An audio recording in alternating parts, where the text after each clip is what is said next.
Premier match en 2014 et première défaite pour le PSG. Le champion de France a perdu contre le Real Madrid en match amical hier et pourtant, dans le camp parisien, on rentre en France plutôt satisfait de ces quelques jours de stage. Au-delà de l'aspect sportif, le business en effet a fonctionné à plein régime. L'histoire retiendra que le PSG a débuté 2014 par une défaite, un revers 1-0 face au Real Madrid avec un but de Rézé à la clé. Voilà pour l'aspect purement sportif à l'issue du traditionnel stage de mi-saison. Ça a permis aussi au niveau du groupe de se connaître de mieux en mieux. Donc il n'y a que des très bonnes choses, même si on aurait préféré gagner ce match-là ou ne pas le perdre. Je pense que dans le contenu du match, il y a des choses satisfaisantes. À Doha, au-delà du sportif, c'est l'aspect marketing qui a été soigné. Preuve en est, mardi, la première boutique du club a été ouverte dans la ville. Le PSG est devenu une vitrine du Qatar à l'étranger. L'Office du tourisme du pays est le premier sponsor du Paris Saint-Germain, avec une dotation comprise entre 150 et 200 millions d'euros. Le PSG nous offre sa palette de communication pour parler du Qatar et de nos différents sites touristiques dans le monde.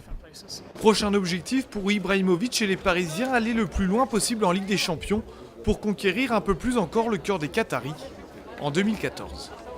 Et pendant que les spots étaient braqués sur leur pays, les Qatariens en ont profité pour répondre encore aux polémiques, en particulier sur le sort des ouvriers qui travaillent sur les chantiers des stades de la future Coupe du Monde. À ce jour, on compte, selon plusieurs associations, plus de 40 morts, mais les organisateurs continuent de minimiser le problème. Il y a des problèmes, c'est certain, mais nous travaillons pour les résoudre. Ce qui est gênant, c'est que tout le monde en fait beaucoup trop sur ces problèmes. Ce sont des cas isolés. Par exemple, pour Qatar 2022, nous avons créé la charte du travailleur qui explique la manière dont nos ouvriers travailleront et vivront au Qatar. Nous avons aussi le standard des ouvriers qui définit tout ce qui est demandé à nos ouvriers en termes de santé, de sécurité, de salaire et de droits.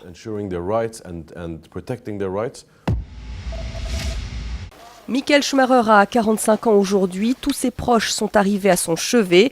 Le pilote allemand est toujours dans un coma artificiel, son état est stable mais toujours inquiétant, même si la phase critique des 48 heures est révolue. Il a passé le cap des 48 heures qui est le phase d'œdème maximal dans n'importe quel traumatisme. Maintenant, il y a d'autres complications qui peuvent arriver. Après, ça va être une histoire extraordinairement progressive. On sait que le cap, entre guillemets, fatidique, c'est les 3 semaines. C'est-à-dire si au-delà de 3 semaines après un traumatisme crânien grave, on n'a pas de signe d'éveil qui se caractérise essentiellement par l'ouverture des yeux, alors là, les choses, d'un point de vue pronostic, sont très très graves. Sébastien Chaval devant la commission de discipline aujourd'hui pour son coup de poing du 15 décembre contre Marc Giraud, un joueur d'Agen. La fourchette est large pour sa probable suspension de 2 semaines à 1 an, ce qui pourrait bien pousser le joueur du Loup à la retraite. Gaël Monfils en demi-finale à Doha, le Français a battu l'Allemand Daniel Brand 6-2, 6-1. Le match a duré seulement 49 minutes. Il affrontera pour une place en finale un autre Allemand, Florian Mayer.